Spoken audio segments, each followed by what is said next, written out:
ये कहता है कि if zeros are given then how we can find the polynomial. अब क्या होगा, अभी तक क्वेश्चन गिवन था, आंसर निकाल रहे थे, अब आंसर गिवन है, क्वेश्चन निकालना है।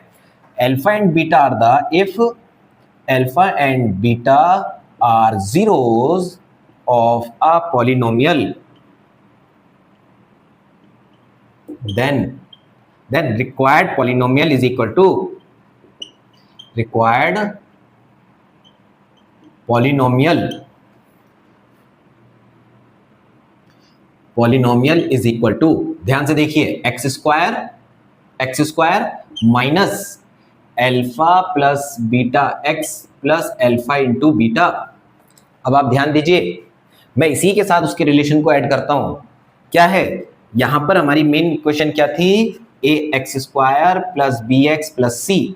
हमने क्या किया, पूरी को ए से डिवाइड कर दिया, तो ये हो जाएगा। और पार्शियल फ्रैक्शन का मतलब होता है जिस तरह से हम एलसीएम लेते हैं उसका कन्वर्जन पार्शियल फ्रैक्शन कहलाता है।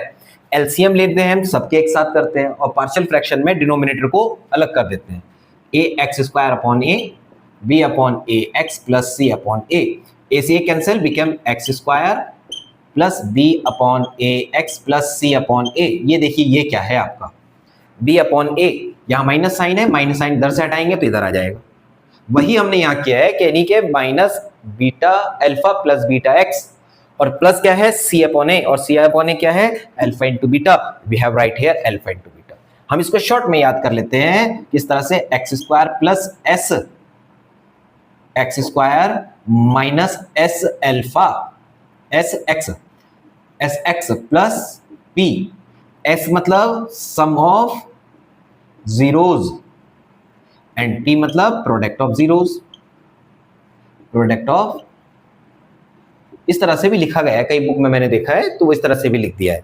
तो हम इसको कैसे भी याद कर लीजिए, ये आपका रहेगा। बस एक बात ध्यान रखिएगा, जब भी हमें कोई अल्फा बीटा गिवन हो, या alpha plus beta, alpha into beta, something whatever, किसी भी फॉर्मेट गिवन हो, to find the polynomial it is mandatory to find alpha plus beta and alpha into beta. किसी भी फॉर्मेट में given हो, कैसा भी फॉर्मेट गिवन हो, आपको ये दोनों वैल्यूज निकालनी है, alpha plus beta, alpha into beta. ये हमारा मेन टास्क है फाइंड करना। उसके बाद वैल्यू पुट कर दी जाएगी।